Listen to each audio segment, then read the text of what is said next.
Hello everyone, आपका स्वागत है हमारे और आपके YouTube channel Physics Marks Point पर। आई होप आप लोग अच्छे से पढ़ाई कर रहे होंगे और मेरा नाम अनुराग पाल, फिजिक्स फैकल्टी। जैसा कि 12th क्लास की फिजिक्स का पहला चैप्टर फिनिश हो चुका था, कुछ न्यूमेरिकल प्रॉब्लम सॉल्व की थी और कुछ न्यूमेरिकल प्रॉब्लम चल रही हैं। ठीक है, तो आज मैंने 12th क्लास की फिजिक्स का सेकंड चैप्टर स्टार्ट करना है। ठीक है, न्यूमेरिकल जो आपके हैं वो धीरे धीरे चलते रहेंगे। ठीक है, कोई दिक्कत नहीं है उसमें। अच्छे जो एग्जाम व्यू से अच्छे न्यूमेरिकल हैं वो मैं न्यूमेरिकल कराता रहूँगा। ठीक है, आज मैं सेकंड चैप्टर स्टार्ट करने जा रहा हूँ जिसके चैप्टर का नाम है गॉस की प्रमेय। तो आज समझेंगे कि गॉस की प्रमेय क्या होती है। ठीक है, गॉस की प्रमेय से समझने से पहले कुछ एक दो टॉपिक होते हैं, जैसे कोण क्या होता है, घन कोण क्या होता है। कोण के बारे में मैंने आपको मैथमेटिकल फिजिक्स पार्ट 1 के नाम से एक वीडियो आ चुकी है आप लोगों के पास। उस वीडियो को आप सबसे पहले देख के आइए, जिसमें आपको पता चल जाएगा कि कोण क्या होता है, कोण का मात्रक क्या होता है, कोण का फार्मूला क्या होता है। ये चीज़ आपको छोटी छोटी उसमें चीज़ क्लियर हो जाएंगी। ठीक है, तो तब भी चैप्टर स्टार्ट करने से पहले मैं आपको कोण के बारे में बताऊंगा, घन कोण के बारे में बताऊंगा, इसके मात्रक के बारे में बताऊंगा और उसके कुछ फार्मूला बताऊंगा। जिससे क्या होता है, इन चीज़ों के बारे में जब अच्छे सीख जाओगे तब आप गॉस की प्रमेय को अप्लाई कर सकते हो। ठीक है, तो आज समझते हैं। चैप्टर का नाम डालिए मेरे साथ में, गॉस की प्रमेय।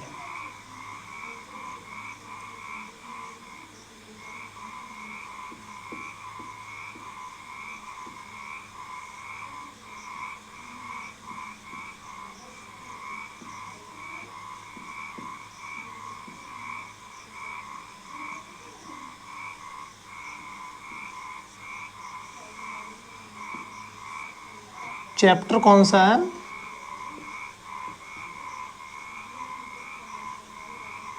सेकेंड।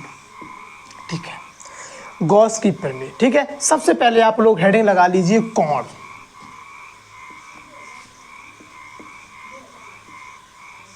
कुछ नहीं बताऊंगा इसके बारे में ज़्यादा मैं। कोण बराबर जो होता है, यानी कि इसको थीटा से व्यक्त करते हैं, लिख लो, क्योंकि चीज़ें अभी सीख जाओगे तो अच्छा रहेगा। ठीक है, इसे थीटा से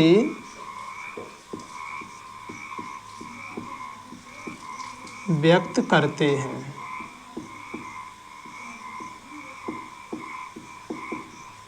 ठीक है, theta is equal to s upon r, ये इसका फार्मूला होता है। यहाँ एस क्या होता है, वो होती है क्या, चाप। आर क्या होती है, त्रिज्या।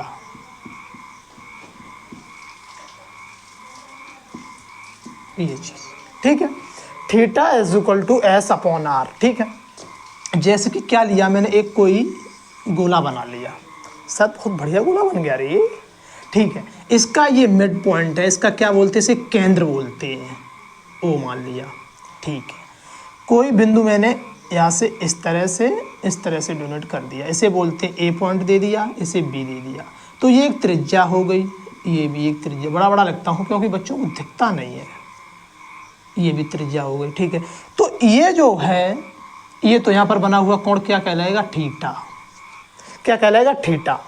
ठीक है, जैसे कोई गोला है तो उससे मैंने एक काट लिया इतना भाग, तो ये क्या होती, त्रिज्या हो गई। ठीक है, तो ये जो होता है इसे एस बोलते हैं, इसे बोलते हैं चाप। क्या बोलते हैं, चाप। तो भाई theta is equal to s upon r. ठीक है, ये कंडीशन बन गई। अगर सपोज क्या हुआ, अगर इसका में जो होता है, ऐसे क्या होता है, जब गॉस की प्रमेय आप निकालोगे तो इसका छोटा सा भाग लिया गया, इतना ही सा छोटा भाग लिया, तो इसको डीएस बोलते हैं। क्या बोल देते हैं हम लोग, डीएस। क्या बोल देते हैं, डीएस। और इसको क्या बोल देते हैं, डी थीटा। ठीक है, समझ गए। तो क्या होगा, यहां पर आगे अगर निकालना चाहूं तो d theta is equal to d s, थोड़ा बड़ा बड़ा रखता हूं। ठीक है, d theta is equal to d s upon r. त्रिज्या तो उतनी रहती है। ठीक है, तो मैं इंटीग्रेशन कर देता हूं इसका।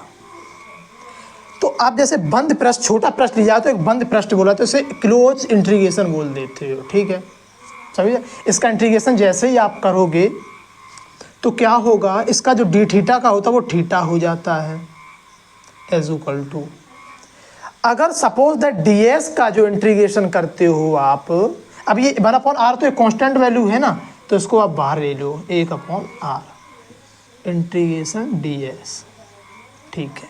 तो theta is equal to 1/r into d s क्या होता है, इसका तुच्छ भागित होता है, तो कितना होता है गोले का क्षेत्र 2πr, तो 2πr, ठीक है। तो एक r से r कैंसिल हो गया, तो थीटा इज इक्वल टू 2π, ये आप याद रखोगे। फटाफट इसको नोट कर लीजिए आप लोग।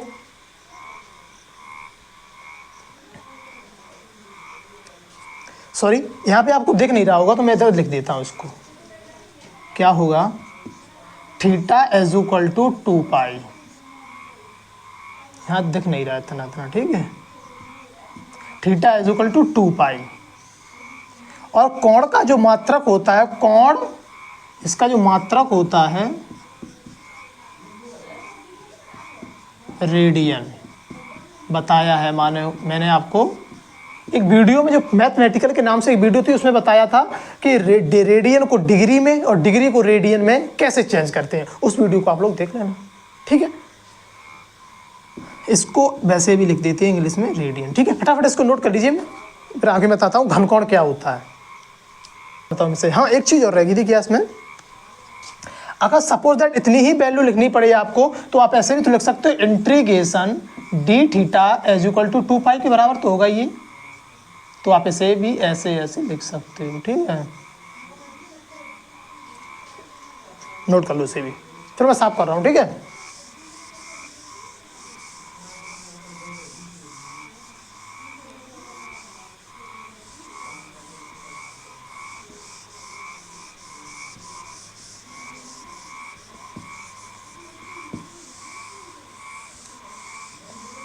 अपने सिलेबस की बिल्कुल टेंशन ना लीजिए आप लोग, बिल्कुल भी, पूरा होगा टाइम से।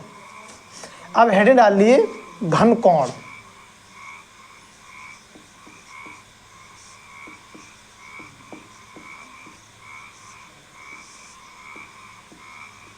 ठीक है। घनकोण जैसे कि क्या हुआ,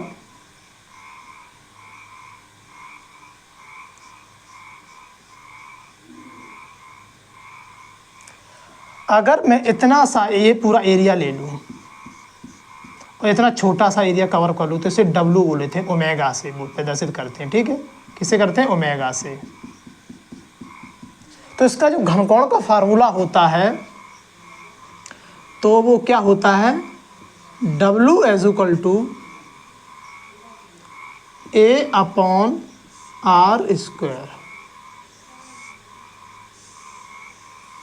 ठीक है। W is equal to A/r², ठीक है। इसका जो मात्रक होता है स्टेरेडियन, स्टेरेडियन होता है, ठीक है। W is equal to A/r², ठीक है। अगर मैं इसका क्लोज इंटीग्रेशन कर देता हूं, dW इज इक्वल टू, इसका मैं dW ले लेता हूं, है ना, dW, तो क्लोज इंटीग्रेशन A/r², ठीक है। गोले का जो पूरा क्षेत्रफल कितना होता है, 4πr², ठीक है। तो मैं अप्लाई कर रहा हूँ A/1/r², तो वो ले लिया मैंने, ठीक है। अब इसका जो पूरा होगा इंटीग्रेशन लिख देता हूँ मैं एक बार, इंटीग्रेशन dA, किलो छोटा सा एरिया लिया है ना मैंने, इतना छोटा सा ये एरिया, तो इसे वो क्या बोलोगे, डी, उसे तो प्रदर्शित करते हैं आप dA, ठीक है। तो dA तो 1/r² इंटू 4πr², तो r² से r² कैंसिल हो गया, तो आपकी जो close integration dW is equal to 4π, इसे आप याद रखना, ठीक है, ठीक है, समझ गए। इतना नोट कर लीजिए आप लोग।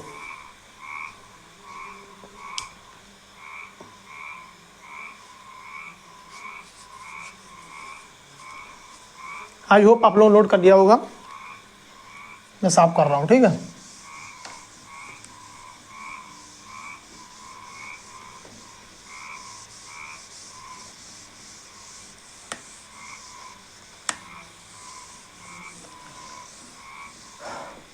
तो आपको याद रखने वाली दो बातें हैं सिर्फ। देखिए, मेरा पढ़ाने का जो तरीका है वो थोड़ा अलग सा है। क्यों? कि मैं पढ़ाने के टाइम पर मैं इस तरफ आपके साथ आई कांटेक्ट नहीं कर पाता हूँ। सिर्फ जो चीज़ मैं पढ़ाने उतनी देर शिद्दत से पढ़ लीजिए, ठीक है। वैसे हंसी मजाक में बहुत करता हूँ, ठीक है।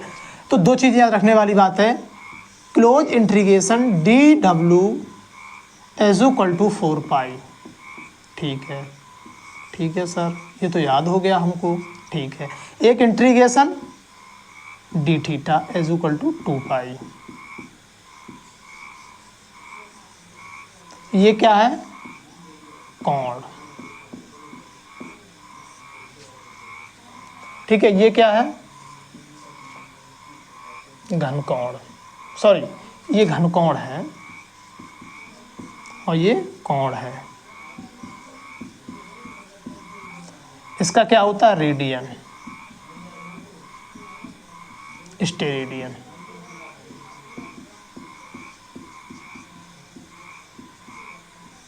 ठीक है, समझ में आ गया होगा, ठीक है। मैं साफ कर रहा हूँ इसे। ये दो चीज़ें याद रखने वाली बातें हैं।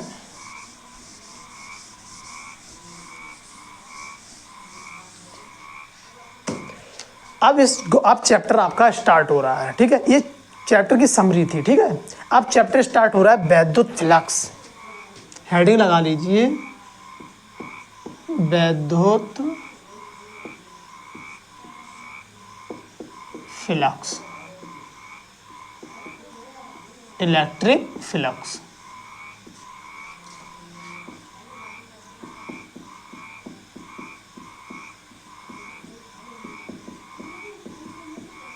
इलेक्ट्रिक फ्लक्स, तो उसमें लिखेंगे क्या होता है विद्युत फ्लक्स। किसी समतल पृष्ठ से या किसी पृष्ठ से गुजरने वाली कुल वैद्युत क्षेत्र रेखाएं या वैद्युत बल रेखाओं की संख्या को वैद्युत फ्लक्स कहते हैं। ठीक है, जैसे क्या, कोई एक मैंने अनिश्चित आकार की ये कोई चादर ले ली, ठीक है सर, ले ली। इससे जो वैद्युत क्षेत्र रेखाएं या वैद्युत बल रेखाएं जिस तरह से भी गुजरेंगी,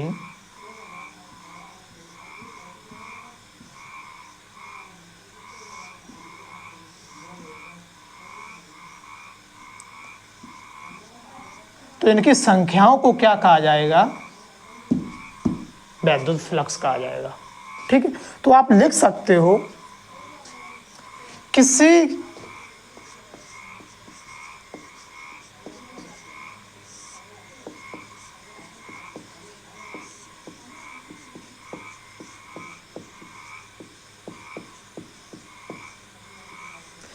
पृष्ठ से गुजरने वाली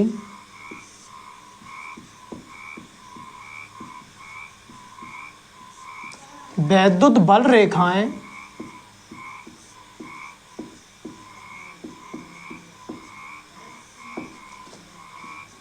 या क्षेत्र रेखाओं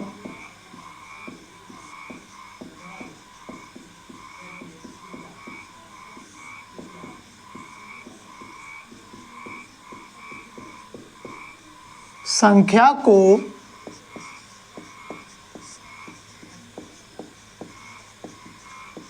वैद्युत फ्लक्स कहते हैं।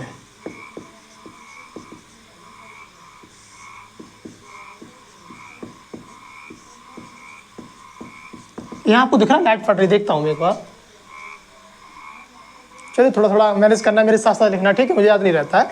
वैद्युत फ्लक्स कहते हैं, ठीक है।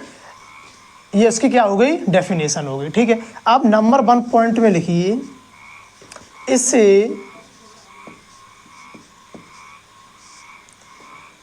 फाई ई से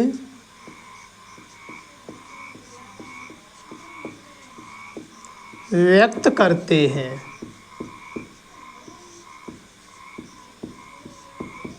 फाई ई क्या होता है? Electric flux. फाई को सिर्फ फाई जो है वैद्युत फ्लक्स है, लेकिन यहाँ क्या है वैद्युत, तो इलेक्ट्रिक फ्लक्स, इसे फाई से व्यक्त करते हैं। ठीक है, नंबर 2 लिखिए, यह एक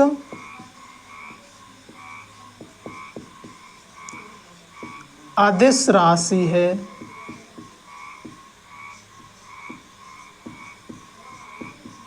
ठीक है, क्या है ये? एक अदिश राशि है।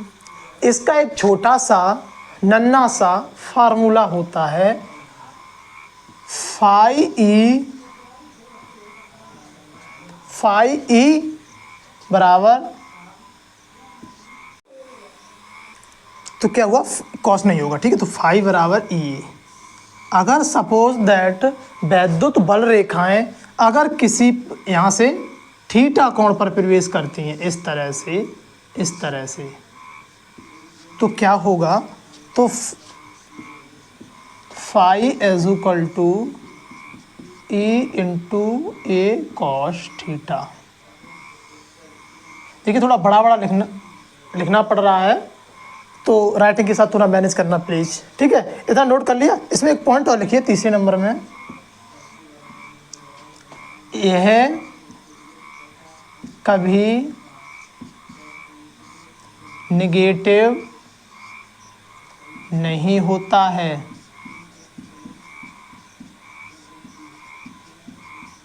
ठीक है, नोट करिए इतना, मैं आगे पॉइंट और लिख देता हूँ।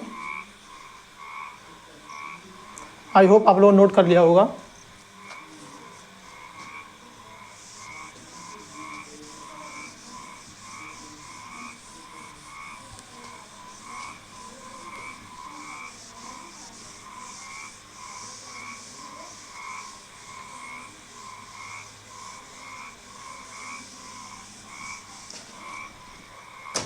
तो आपने वैद्युत फ्लक्स का फार्मूला क्या जाना?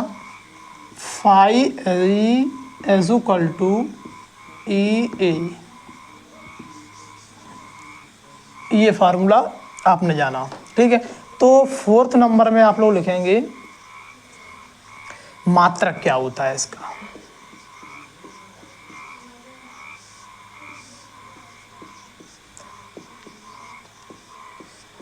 इसका जो मात्रक होता है, ई का क्या होता है? एन बाई सी। ठीक है, इनटू ए क्या है? ए मीटर स्क्वायर क्षेत्रफल है, तो न्यूटन, सॉरी ये नीचे क्यों लिखा है, ऊपर है ना, न्यूटन मीटर स्क्वायर प्रति कूलाम। ठीक है, इसका एक मात्रक बन गया। मात्रक इसका नोट कर लीजिए आप लोग फटाफट। ठीक है, अब मैं साफ कर रहा हूँ। आप लोग समझेंगे कि वैद्युत फ्लक्स कब अधिकतम होता है और कब न्यूनतम होता है। तो डालेंगे अधिकतम,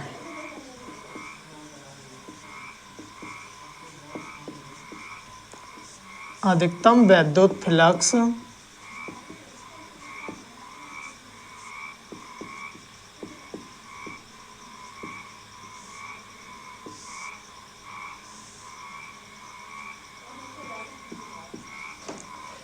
अधिकतम वैद्युत फ्लक्स कब होगा? तो फार्मूला सबसे पहले लिखता हूं मैं, phi E is equal to E into A. ठीक है, ई इंटू ए, कॉस, यहाँ लिखता हूं मैं, कॉस की वैल्यू कब अधिकतम होती है? कॉस 0 की वैल्यू जब 1 होती है, तभी इसे में क्या बोलते हैं, मैक्सिमम। कॉस 0 की वैल्यू जब 1 होती है तभी तो कॉस का मान अधिकतम होता है। तो ठीक है, तो कॉस थीटा, तो phi E is equal to E into A cos 0, तो phi E is equal to E into A, ही तो निकलेगा, कॉस 0 की वैल्यू 1, तो phi E is equal to E into A, तो फाई मैक्सिमम, यहाँ ऐसे लिख देता हूँ मैं। ठीक है, तो ई ए, तो इसका मतलब जो होगा, आप यहाँ पे एक लाइन लिखोगे, आप वैद्युत फ्लक्स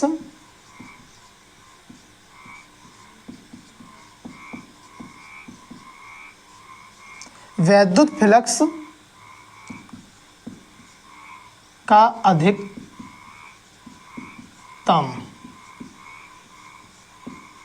वैद्युत फ्लक्स का अधिकतम। ठीक है, इतना क्लियर हो गया आपका। अब आता है मिनिमम की वैल्यू। सेकंड पॉइंट में क्या डालोगे, फाई ई मिनिमम। तो कॉस 90 की वैल्यू जब 0 होती है तो phi E minimum E into ए कॉस 90 अर्थात पूरा 0 हो गया। सर यहाँ तो आपने कहानी ही खत्म कर दी। हाँ बेटा, मैंने कहानी खत्म कर दी। इतना समझ में आ गया आपको। तो वैद्युत फ्लक्स अधिकतम कब होगा या मैक्सिमम कब होगा, कॉस 0 पर। ठीक है, इतना नोट करिए आप लोग।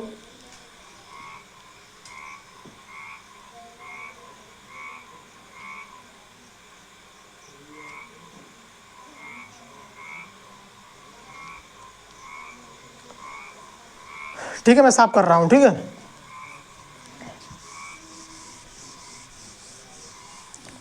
तो अधिक लंबवत में वैद्युत, तो यहाँ पर वैद्युत जो फ्लक्स होगा वो लंबवत में अधिकतम हो गया। ठीक है,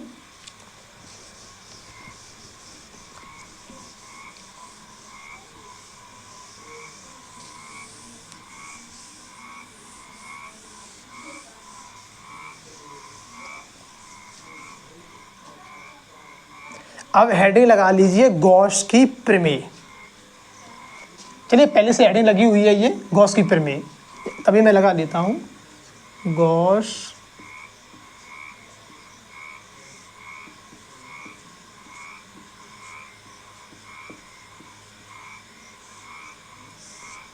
की प्रमेय। देखिए गॉस की प्रमेय क्या कहती है। देखिए गॉसीय प्रमेय निकालने के लिए अगर किसी भी, चाहे वो स्फेरिकल हो, सिलेंड्रिकल हो, यानी कि चाहे बेलनाकार हो, चाहे अब वो गोलाकार हो, ठीक है, चाहे एक चादर के रूप में क्यों ना हो, अगर उसके भीतर आप गॉस की प्रमेय या फिर वैद्युत क्षेत्र की तीव्रता निकालना चाहते हो, अगर किसी भी जगह पर आप गॉस की प्रमेय को अप्लाई करना चाहते हो तो उसका बंधीय पृष्ठ का होना बहुत जरूरी होता है। क्या मैंने कहा कि गॉस की प्रमेय वहाँ अप्लाई होती है जहाँ पर कोई बंद पृष्ठ होता है। तो इसकी जो परिभाषा होती है, गॉस की प्रमेय क्या कहती है, किसी बंद पृष्ठ से गुजरने वाला कुल वैद्युत फ्लक्स उस पृष्ठ के भीतर या अंदर उपस्थित आवेश का 1/ε0 गुना होता है। क्या कहा मैंने, किसी बंद पृष्ठ से गुजरने वाला कुल वैद्युत फ्लक्स उस पृष्ठ के भीतर उपस्थित आवेश का 1/ε0 गुना होता है। क्या लिखोगे आप, किसी बंद पृष्ठ से गुजरने वाला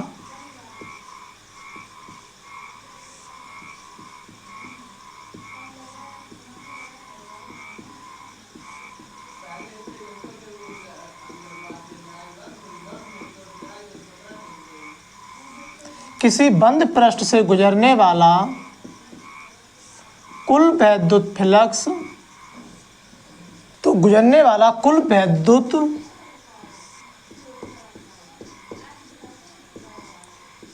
फ्लक्स उस पृष्ठ के भीतर उपस्थित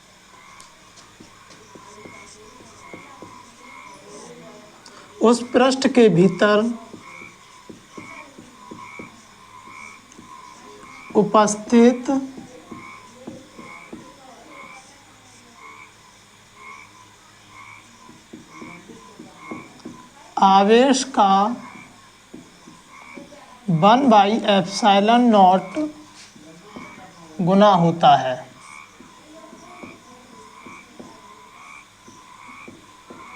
तो क्या हुआ गॉस की प्रमेय, किसी बंद पृष्ठ से गुजरने वाला कुल वैद्युत फ्लक्स उस पृष्ठ के भीतर उपस्थित आवेश का 1/ε0 होता है।